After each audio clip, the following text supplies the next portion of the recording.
begin is that the University of Toronto will be closing down soon for the winter holidays.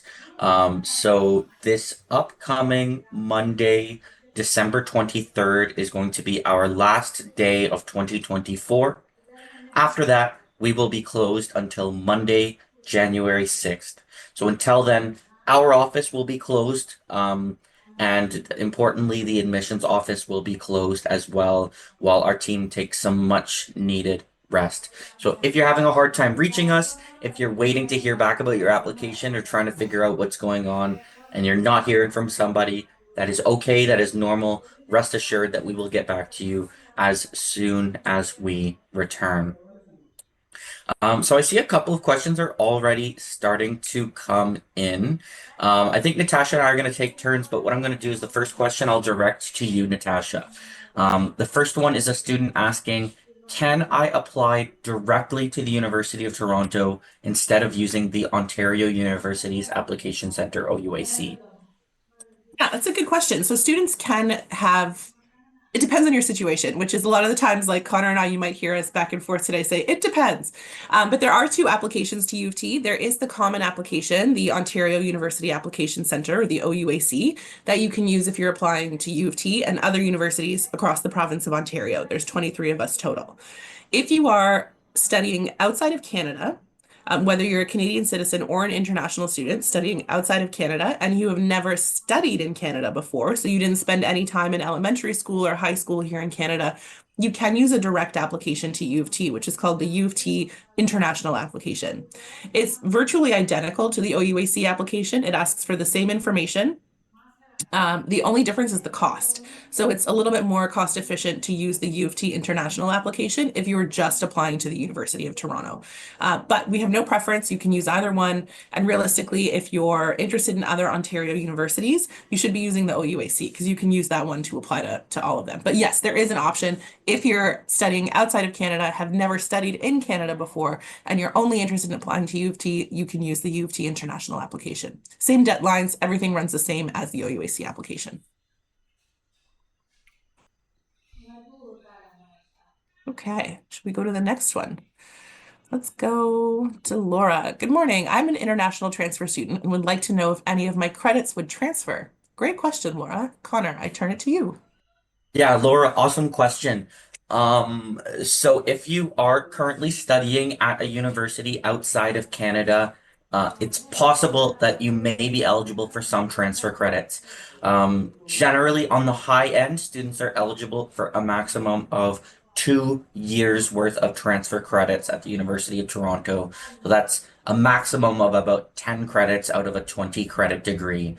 With that said, it depends on a lot of different factors, including what you have studied, what you're planning on studying at the University of Toronto, where you've taken those classes, what specific classes you've taken.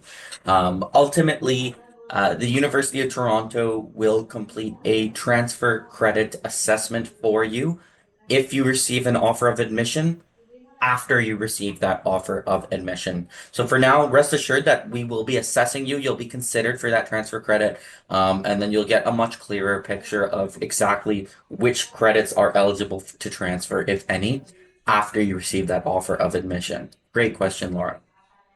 And I had another one. I'm jumping around a little bit, Natasha, but I saw one that pertains to a question, something I mentioned at the top, so I wanted to direct it straight to you. A student says that the University of Toronto is going to be closed until January 6th. So can we still work on the applicant portal? No, I wouldn't bother. Um, Their Join UT will be closed. You may still be able to log in, but there's some functionality of Join that won't be open to you during the break. So what I would say is really just even, as Connor mentioned, we're having a restful break, a much deserved restful break. You should too. So I would say don't worry about it. Don't worry about uploading anything. We're not going to look at anything over the break, as Connor mentioned as well. So I would say take a break. You may be able to log in, but some of the functionality is not going to be there. So you may not be able to like work on a profile or upload any documents. And to be honest, no one's going to look at it. So I would just wait until the new year anyway. Okay, that's a good question. Um, Okay, so we've got a question about translation. It says, hey, I'm an applicant from Germany, and I was just wondering generally whether all my documents need to be translated along with my grades. Connor, do you want to take that one, or do you want me to take that one? No, I can take it. Yeah, that's a great question. So if you are studying outside of Canada, any documents that we receive must be presented to us in either English or French. In some cases, your school might be able to provide you with, let's say, an English language translation or version of your documents. Otherwise, we will eventually require a certified translation of those documents as part of the assessment. Anything to add, Natasha? I would probably just add that what other documents are you sending? Because for the most part, most programs at U of T are looking at just your grades for admission. So we're not going to need things like reference letters or personal statements or essays. So your transcript would need to be translated, but really, you don't need to necessarily submit anything else to the university that would need to be translated unless you have extenuating circumstances and are doing a special consideration form and need to submit supporting documentation for that. Otherwise, generally for admission, for most programs, it's just your transcript. And then if you're applying to a program that requires a supplemental application, you'll be writing those answers in English to us anyway. So um, just be mindful of what you're submitting because we don't want you to necessarily submit anything that you need to pay for a translation for.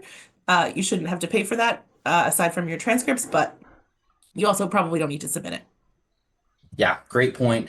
And ultimately, if you've already applied, if you log into your applicant portal, whether that's Join U of T or the engineering applicant portal, you'll see a list of exactly what you need, what we need from you, sorry.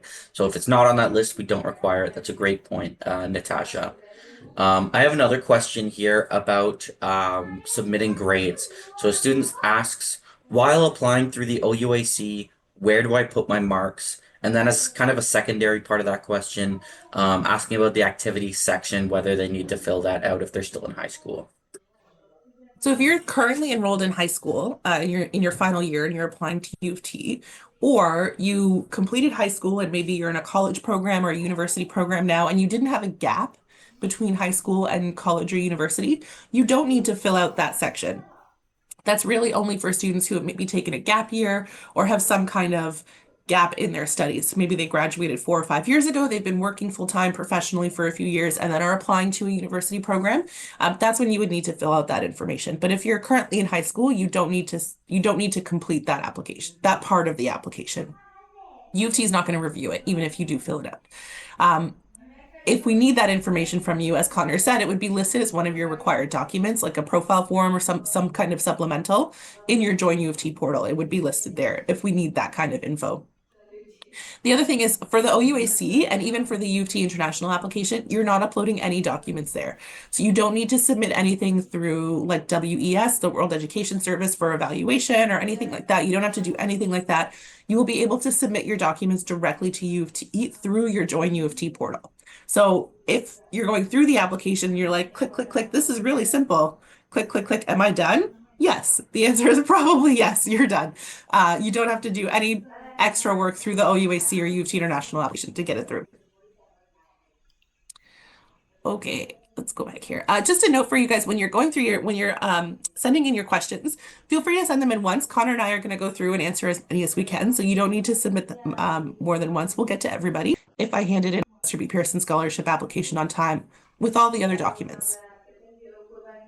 Yeah, Drea, that's a really great question. The answer is no, this will not affect your application for the scholarship. So the residence application, including your Trinity College profile, is entirely separate from the rest of the application process, both to the university and to any scholarships, including the Lester B. Pearson. So as long as you've met those specific Lester B. Pearson application deadline and document deadline, you've got nothing to worry about. Great question. And kind of related to what we've been talking about, Natasha, Esther asks, will the Join U of T, asking about the engineering portal also going to be closed during the holiday closure? I can answer that real quick. I'll just say that, yeah, Join U of T and engineering application portal, uh, broadly speaking, are going to be closed. Like Natasha said, you might still have access to it, but functionality is going to be limited. Great question. You're coming through, you're completing in high school and applying to U of T with? So Hello. for students that are IB students, for example, or A-level Hello, students, we Junta. typically require predicted grades from you for that, for admission consideration. If you're completing, for Hello. example, a US high school curriculum, we typically don't ask for predicted grades from US high school students because that's Dai. not a normal process as Oh, for most academic programs.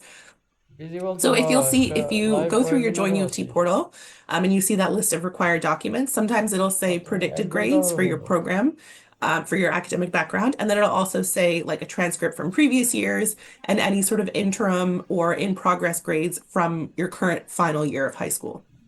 So those are typically the three kind of different types of transcripts, or academic records that we look for admission. Okay.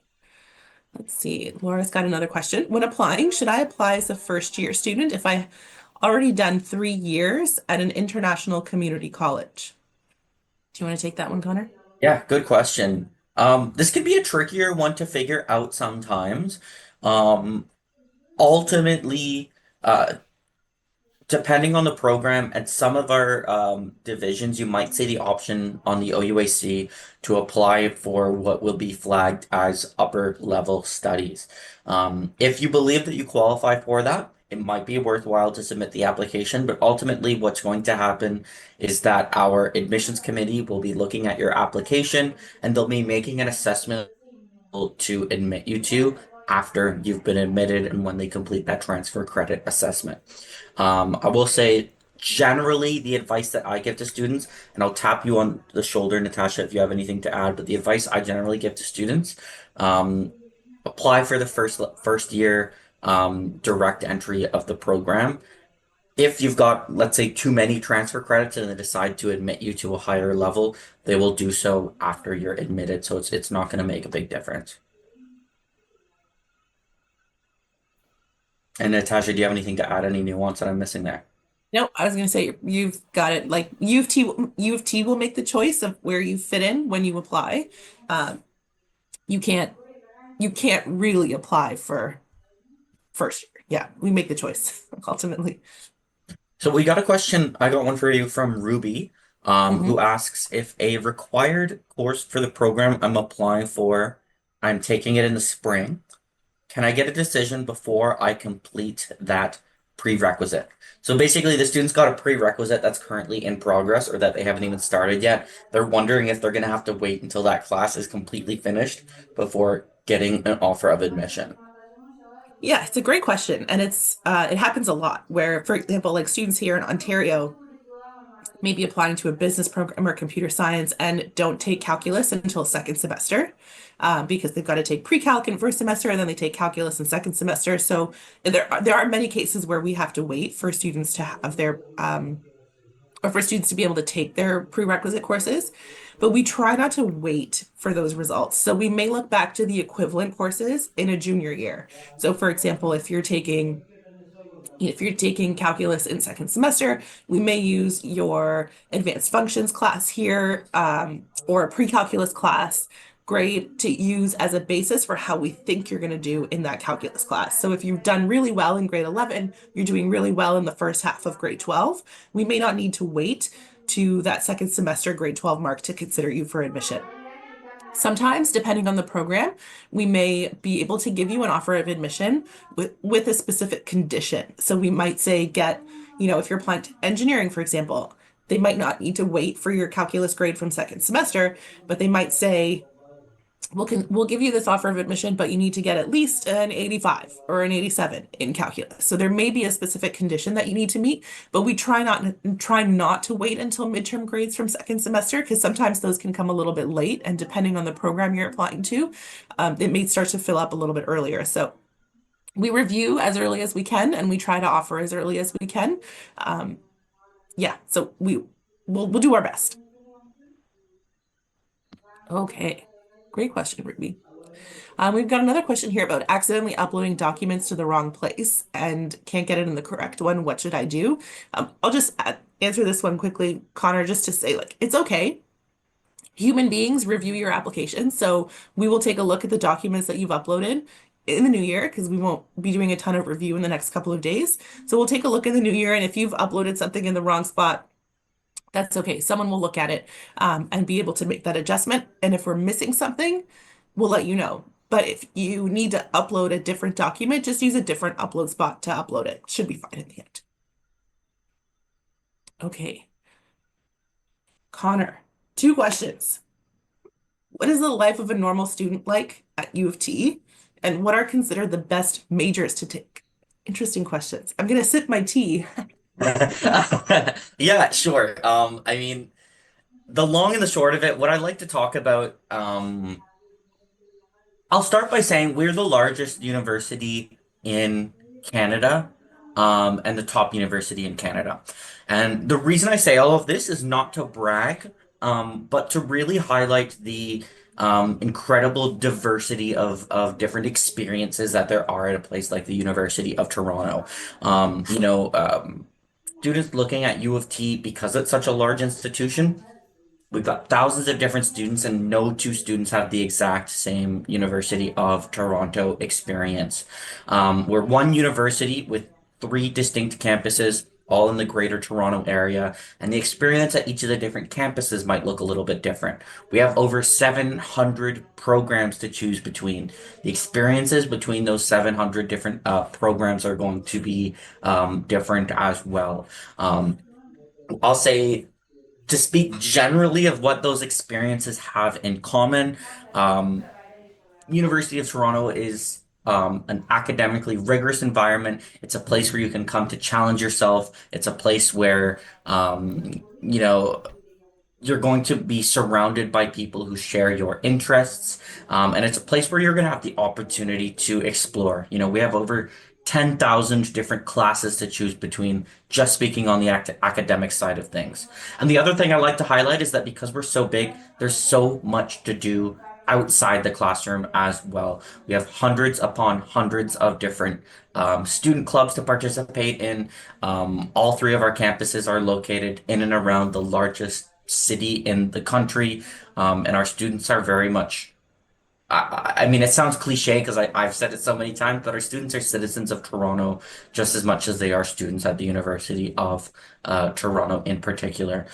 So there's really no two student experiences are alike, but I like to really emphasize the incredible richness of opportunities and different experiences that you're going to find at a place like this. And then on the other note, the student asks, what are considered the best majors to take? I said earlier, and again, I don't say this to brag, it's something that I don't like talking about too much, but we're the top university in Canada, and we're one of the top universities in the world.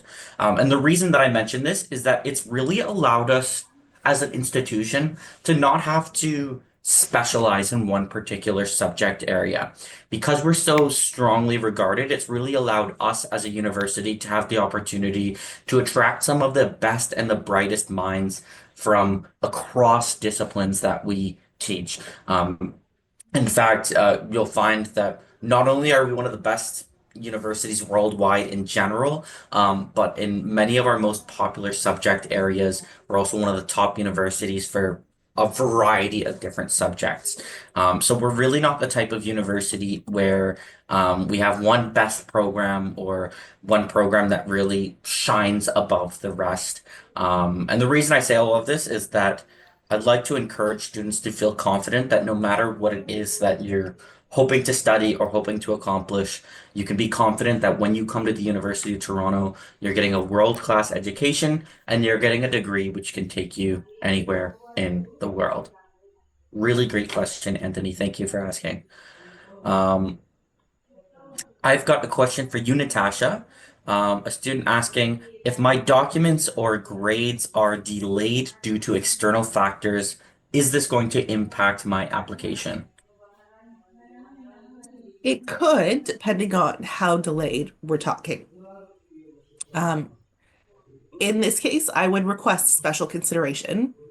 So if you've applied to U of T and you have access to your Join U of T portal, when you check your status and you scroll to the bottom, there's a spot for you to request special consideration. Um, we never close an application. So even though our document deadline, like our recommended one was December 2nd, the hard document deadline is February 1st. We never close an application, so we would leave it open and you would still be able to upload your documents after February 1st. But if we don't know that there's been some kind of issue as to why your documents haven't come to U of T, we may not necessarily be able to review it in time. So I would say send us a note under special consideration, explain the situation, what's going on. This is out of your hands, and that you will upload it as soon as it's available. And we'll be able to review that and then know to check back in to see if your documents have gotten there. I hope that makes sense. Would you add anything to that, Connor? No, that's perfect. Okay, I've been going through some of the questions and typing some answers in as you've been answering questions, Connor. So, if you've asked a question, you may see that I've answered it in the Q&A. But we've got another question here. Currently enrolled in a college, but I don't have an official transcript yet, only a letter of proof of enrollment. Can I upload that until my transcript is available? And given my OSP like that, will I be able to upload my transcript later when it's available? Do you Yeah, want me to take that one? that's a fantastic question. The answer I always give is whatever you have right now, just submit it. Anything is better than nothing. Now, like I suspect you figured out, we do prefer to have the actual transcript because we want to see not only the classes that you're enrolled in, but we want to see your grades and we want to see how you're doing. Right now, if all you have is proof of enrollment, submit it now and submit that transcript to us as soon as you get it. Like Natasha was kind of discussing, if for some reason you suspect you're not going to be able to get it by our document deadline, make sure to complete that request for special admission consideration as soon as possible. The document deadline for most of our programs is February 3rd this year, but for some of our programs, it is as early as January 15th. I know that the new year seems kind of far away, but that's really only a few weeks away. So this is a great opportunity to really emphasize the importance of staying on top of that and making sure that you've got all your ducks in a row, that you have everything that you need to submit, and that you've submitted everything or have a plan to submit everything you need within the next couple of weeks. Great question. Let's see what else we have. I've got one from Laura as well, for you, Natasha, asking about financial aid. Um, Laura's asking about financial aid, and then more importantly, if there's any way to estimate or predict what aid they might be qualified for. This is a good question, especially for international students. So when anyone applies to U of T, whether they're a Canadian citizen or a permanent resident of Canada or an international student, you're going to be eligible for scholarships. We're going to consider you for scholarships automatically as part of the program, as part of the application process. There's a couple of other questions about scholarships through the Q&A, so maybe we can speak kind of generally about them. U of T offers entrance awards, which are like one-time scholarship opportunities. They might value at like $5,000 to $10,000 Canadian for the year. Those are open to Canadian students and international students.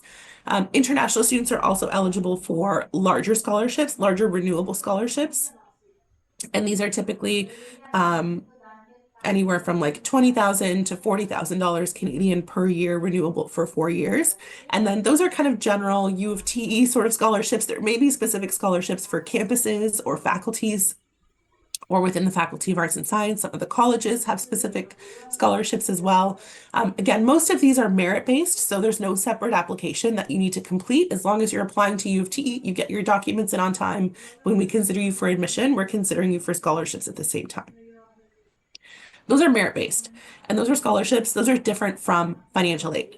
Financial aid takes a look at demonstrated financial need from the student, and we typically offer bursaries and grants to students, and those are based on financial need, but they're non-repayable, so you don't have to pay us back for the bursaries or grants. The bursaries and grants at U of T are typically open only to Canadian students or permanent residents of Canada. Because we're a public university in Canada, most of that funding, virtually all of that funding, is reserved for Canadian students.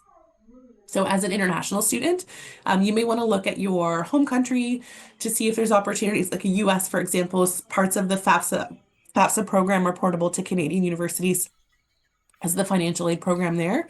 But from U of T, all students would be considered for scholarships when they're applying to the university. And then also, once you're at U of T, there's even more scholarship opportunities for you once you're a current student for those in-course scholarships when you're here.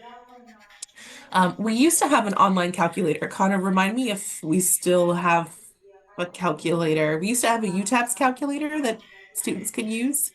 Yeah, I believe we still That still do. exists. Yeah, I believe we still do. It's going to be the most useful, of course, for Canadian students, but I'm Mhm. going to dig up the link right now and I'll share it in the chat. Okay, thank you. Apologies, everybody. I've come back from mat leave this year and have forgotten where everything lives on the internet for for the U of T website. Um, while Connor is doing that, I will answer another question here. Are predicted grades for final year students considered in the admissions process? I think we answered that one already. Like, yes, we do look at predicted grades depending on your academic background, and we may require them as part of it if you're an IB student or an A-level student, for example. We will ask that as part of your required documents.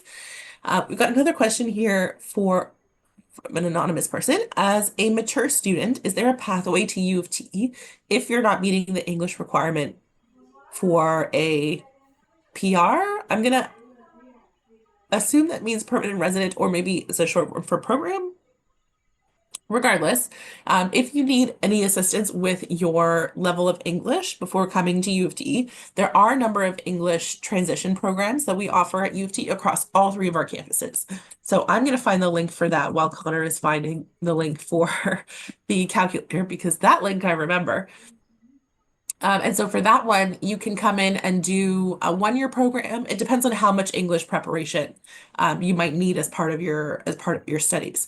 So I'm gonna add this in the chat for the English language transition programs. Um, so depending on your level of preparation, there's a few options for you there.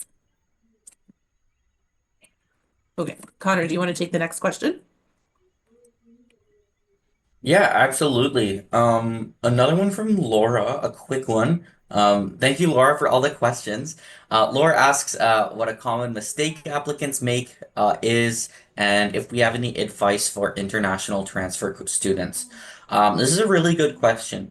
Um, Common mistakes, really the one that I have seen most commonly, at least, is students just not keeping an eye on their email. Maybe we need something additional. Maybe we're trying to reach you for one reason or another. And I know it sounds silly, but I swear every single year I see students who are just ignoring all communication from us and then wondering why they haven't received an admission decision yet. Meanwhile, we've been emailing them every week like, hey, we need your transcripts. We need your transcripts. So that's really the number one piece of advice that I give to any student in the application phase. Beyond that, though, and I know Natasha has already spoken about this a little bit earlier, but a lot of our programs for admission purposes, we're really just focused on um, your grades and on your academics. So there's not too much that you can mess up there as long as you submit your grades to us. It's really just a matter of whether or not we're able to admit you based on your academic performance. Um, Beyond that, advice for international students coming to the University of Toronto. Toronto is a very international community and Canada is a very international city. Um, I'd give the same advice that I give to any students. And I'm sure that you've already experienced this at community college, putting yourself out there and taking the opportunity to really settle in and become a part of the community. Great questions, though, Laura. Natasha, are you ready for the next question, or do you want me to take it? All right. A student asks, do international students compete for spots with Canadian applicants, or are they evaluated separately? This is a great question. So at U of T, because we're a public university, we have a certain number of seats set aside for Canadian citizens and permanent residents of Canada. Those are ones coming here from inside of Canada and also outside of Canada. And then we also have a certain number of seats that we have available to international students. Having said that, when we consider you for admission, we want the best and the brightest. So we're going to be looking for strong academic students from both pools of students to consider you for admission. There's no difference in the admission requirements, like the kind of stuff that we're asking for Canadian citizens is going to be the same that we're asking for international students, but you will fall into ultimately different buckets when you're here because we have to have a certain number of seats set aside for Canadian students. But ultimately, academically, we're looking for the same thing from Canadians and international students. So we kind of consider you at the same time. Okay. Ooh, done this one, done this one. Okay. Okay, so we have a question here from a student from Mexico. And I study I'm gonna not pronounce this properly. I'm so sorry. From Mexico, and I study preparatoria here. And I think, how should I put that in my academic background? I think it's the equivalent to grade 12. Connor, do you want to take that one? Yeah, I was just doing some digging in our notes here on applicants from Mexico because I do not get to travel to Mexico or work with too many Mexican students, but my understanding is that it would be equivalent to grade 12 as well. So when filling out your application, you can list the preparatoria as part of your as a high school, as a secondary school that you're attending. The other thing to be aware of is that our admissions committee is going to see all of that information that you submit, and they're familiar with a lot of these secondary schools. So when you're filling out that information on the OUAC, really what you're doing is you're just giving a quick list to our admissions committee on what specific documents to request from you. So if you put the wrong thing and you notice that we're asking for something that you're not going to be getting, let's say a college or a university diploma as an example, that'll be a good sign that maybe you've done it wrong and you can just contact us and we'll help you get it fixed. But I would recommend including it as a high school or a secondary school, and that should be perfectly fine. Great question. And Natasha, if I'm not mistaken, I believe you spoke a little bit about English proficiency requirements. Have you? Or, A little bit. We okay, talked about awesome. transition programs, but there are a couple of questions, and I just answered one in the chat. Answered a couple of the chat. Sorry, everyone, just getting over a cold. So if just a note on English proficiency, we can put a link in the chat too for that. But if you are required to present proof of English proficiency, you're not able to upload your results. So if you're taking something like an IELTS or a TOEFL, or Duolingo, for example, to provide us with proof of English proficiency, those results have to come to U of T directly from the testing center. So there's no spot for you to upload that information into your Join U of T portal. The other thing I will add is if you think you are, if you're going to be requesting an exemption from English proficiency testing, so let's say you've done your IGCSE in English, or you've got IB English, A standard level, higher level, or you've been studying in a high school for 4 years that's accredited as an English program, you can request an English language testing exemption through your Join U of T portal. So when you check the status, when you check your application status, if you scroll down, you'll see an option there for you to request an English language proficiency exemption if we require English proficiency results from you. If we don't require them, you won't see that listed there. So if you don't see it, you don't need to submit that information. But you can do that through your Join U of T portal. All other English testing results have to come directly to U of T from the testing center. Okay, I think we answered a few of those EPT questions. We've And got a I'll just add, question. I added a Yeah. link in the chat as well to our English proficiency, our English language requirements website. And it's one of my favorite pages that we have. It's got a list of the different tests that we accept. You can see the specific marks on each test that we require. We have instructions on exactly how to submit your test results. And then if you believe that you're eligible for an exemption from that requirement, there's also a list of the different exemption criteria there as well. So if you have any questions about English proficiency, meeting English proficiency, or what you need to do, that website's going to be, I promise it's going to have the answer to your question on there. Sorry to cut you off there, Natasha. No, no, that was great. There's a question about from Dara about the WASI. So I can field this one for computer Thank science. you. Uh, so Dara, I'm curious where you saw the minimum requirements because we typically don't go into that level of detail for prerequisite courses. So I'm curious where you saw it because never believe everything you read on the internet unless it's on U of T's website, and well, which case I'll say that's correct. But if it's on like Reddit or somewhere else, take it with a grain of salt. Um, so yes, I mean, we're looking at your overall academic performance. We're looking at your results, your school results. We're looking at your exam results. Um, we pay most attention to prerequisite courses. So, however you're doing in your final year English and your final year math, those are going to be the most important courses for computer science. And then, depending on the campus you're applying to, there may be a supplemental application as well. And so, in that case, we're looking at your grades and your supplemental application. So, without knowing too much detail, as Connor mentioned, we don't want to go into too much specific detail about a student's specific application here. Um, but if there was like one grade that was like kind of and it was like not your math or your English, and you're coming into computer science, um, I wouldn't discourage you from applying to the university. And I would also and this goes for anyone considering computer science at U of T, you really should consider applying to all three campuses at U of T, because computer science at U of T across all three is very competitive, but especially the St. George campus, especially the Scarborough campus with the co-op program as well. Computer science is just generally competitive. And so really to hedge your bets for U of T, I would recommend considering all three campuses for computer science on your application.